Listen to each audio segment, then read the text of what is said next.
Welcome class. तो हम पढ़ा रहे थे फोर्स एंड प्रेशर।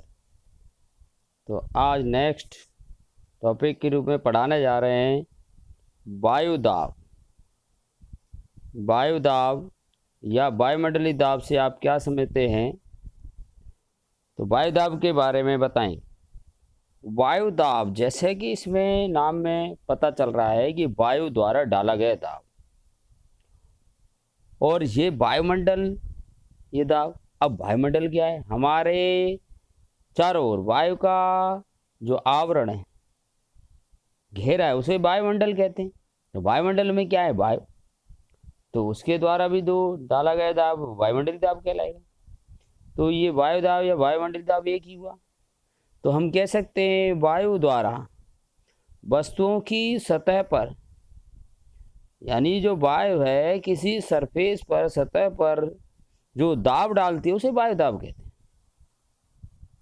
चाहे वो कमरे की दीवार हो, चाहे गुब्बारे की सतह हो, या फर्श की सतह हो, जिस पर जो दाब डलता है वो वायु दाब कहलाएगा। जैसे हम उदाहरण के तौर पर ले रहे हैं, किसी गुब्बारे को फुलाने पर गुब्बारे में भरी वायु गुब्बारे की सतह पर अंदर से बाहर की ओर दाब डालती है। जब गुब्बारे में हवा भर देते हैं तो अंदर की वायु क्या है? बाहर की ओर दाब डालती है। परंतु इसमें एक और चीज है, बाहर जो वायुमंडल की वायु है वो बाहर से अंदर की ओर गुब्बारे पर दबाव डालेगी। यानी गुब्बारे के अंदर भरी वायु तो क्या कर रही है? बाहर की ओर डाल रही है, और बाहर की वायु उस पर अंदर की ओर दबाव डालती है। जैसे कि चित्र में दिखाई दे रहा है, ये गुब्बारा बनाने की कोशिश की मैंने। यहाँ पर अंदर वायु भर दी इसके, तो अंदर की वायु ये इस सतह पर अंदर से बाहर की ओर दाब डाल रही है, और बाहर से जो वायुमंडल है, वायुमंडल में वायु भरी है, ये बाहर से गुब्बारे की सतह पर अंदर की ओर दाब डाल रही है। तो हम कह रहे हैं वायु द्वारा, तो वायु द्वारा सतह पर डाला गया दाब क्या कह रहा है? वायु दाब कह रहा है। और ये गुब्बारा कब फूलेगा पता है? जब अंदर भरी वायु का दाब ज्यादा होगा वायुमंडलीय दाब से, तो गुब्बारा फूलेगा, नहीं तो नहीं फूलेगा। तो हम जैसे हवा भर रहे हैं इसमें, तो अंदर का दाब ज्यादा होता है बाहर के दाब से, तो गुब्बारा फूलने लगता है। तो आया समझ में वायु दाब क्या है? वायु द्वारा किसी सतह पर डाला गया दाब क्या कहलाता है? वायु दाब कहलाता है, वायु द्वारा। अब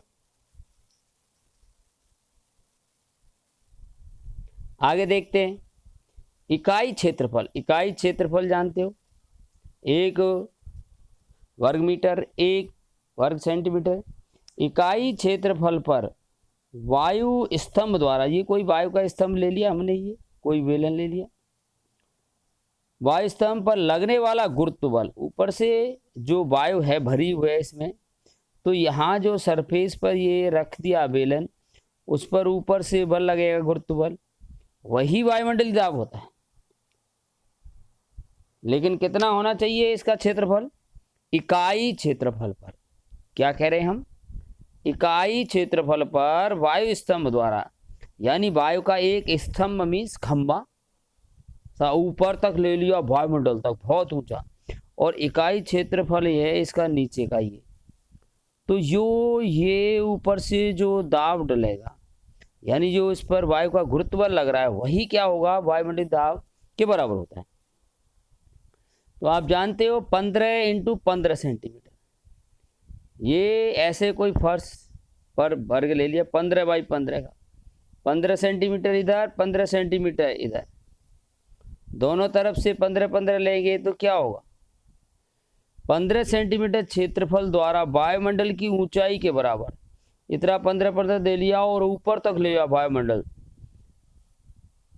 तो ये कह रहे हैं 15 सेंटीमीटर स्क्वायर ऊंचाई का हो गया स्तंभ में वायु के कारण जो लगने वाला दाब है वो लगभग 225 किलोग्राम द्रव्यमान के किसी पिंड पर लगने वाले गुरुत्व बल के बराबर होता है। अब ये 225 किलोग्राम ही वजन होता है, 2 कुंटल से ज़्यादा हो गए, 2 कुंटल 25 किलो। तो ये गुरुत्व बल इस पर लगेगा। गुरुत्व बल में क्या कर देते हैं, गुरुत्व बल F बराबर क्या होता है, mg। द्रव्यमान में g का गुणा करते हैं, g का मान 9.8 होता है, लेकिन यहाँ अप्रॉक्स में हम 10 ले लेते हैं। तो 225 में 10 का गुणा किया तो 2250 न्यूटन आया। ये बहुत ज़्यादा बल है, बहुत ज़्यादा बल है। तो लेकिन इतना बल हमें महसूस तो होता नहीं, इतना बल अपन को महसूस नहीं होता। तो वो कैसे, इसके लिए लेते हैं वायुमंडलीय दाब जो है, या हम कह रहे हैं गुरुत्व बल इतना अधिक होता है, तो हम उसके नीचे दब क्यों नहीं जाते।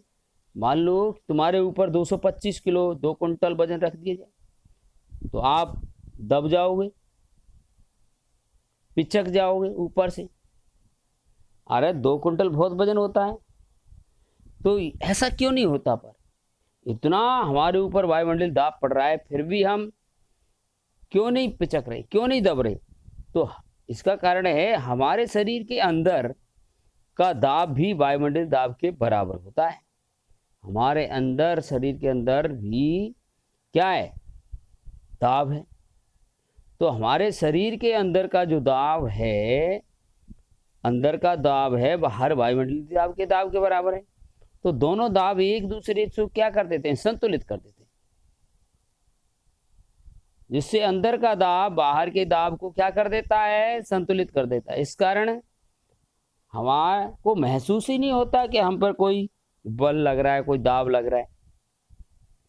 और इस कारण हमारा शरीर क्या हो रहा है, पिचकता नहीं है, यानी हम उस हमारे ऊपर जो वायु है उससे दबते नहीं, ऐसा समझे, हमें महसूस नहीं होता, क्योंकि दोनों दाब कैसे हैं, बराबर, जो एक दूसरे को क्या कर रहे हैं, संतुलित करे हुए। ठीक है, नेक्स्ट क्वेश्चन लेते हैं। एक रबड़ के चूसक को किसी समतल चिकने पृष्ठ पर जोर से दबा दो। कोई चूसक ऐसा होता है, चूसक, और इसको यहाँ से ऐसे दबा दो समतल पृष्ठ पर जोर से, तो चूसक फर्श से चिपक जाता है, उस पृष्ठ से क्या होगा, चिपक जाता है। ऐसा क्यों होता है, देखो जब हम चूसक को दबाते हैं ना फर्श पर, तो चूसक और फर्श के बीच में क्या है, वायु। लेकिन हम जब जोर से दबा रहे हैं तो इस चूसक का जो कप है नीचे का, इसको कप बोलते हैं, और पृष्ठ के बीच में जो वायु है वो बाहर निकल जाती है। अधिकांश वायु है वो बाहर निकल जाती है। जैसे ही हम दबाएंगे तो फर्श और चूसक के कप है उसके बीच में जो वायु भरी थी वो बाहर निकल जाएगी।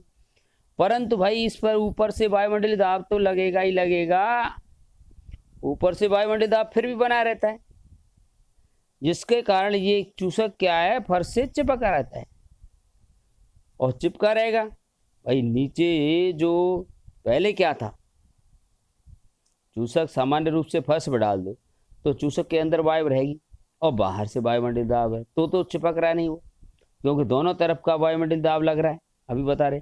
लेकिन जैसे ही हम तेज़ी से इसको दबा के छोड़ते हैं तो यहाँ अधिकांश फर्श और चूसक के बीच में जो वायु है वो निकल जाती है, तो यहाँ वायु दाब हट गया यानी यहाँ से, लेकिन ऊपर से वायुमंडलीय दाब फिर भी लग रहा है, तो उस ऊपर वाले वायुमंडलीय दाब के कारण ये फर्श से चिपका रहता है। अब इसको छुड़ाने के लिए, इसको अलग करने के लिए चूसक पर हमें जो ऊपर की ओर फोर्स लगाना पड़ेगा वो वायुमंडलीय दाब से ज़्यादा लगाना पड़ेगा, तब ये हट सकता है, अन्यथा नहीं हटेगा। ओके, तो ये जैसा तुमने देखा है गुब्बारे, बर्थडे पार्टी पर गुब्बारों को क्या करते हैं, दीवार पर घिसते, दीवार पर रगड़ते हैं और गुब्बारे को वहीं छोड़ दो तो दीवार पर चिपक जाता है। यही वही कारण है कि गुब्बारे और दीवार के बीच में जो एयर होती है वो रगड़ने से क्या होती है, वायु जो होती है गुब्बारे और वो निकल जाती है, और निकल जाती है तो जो गुब्बारे पर बाहर से वायुमंडलीय दाब लगता है उसके कारण गुब्बारा क्या है, दीवार से क्या हो जाएगा, चिपक जाएगा, चिपका रहेगा। तो आज के लिए इतना ही, मिलते हैं next video. Thank you, have a nice day.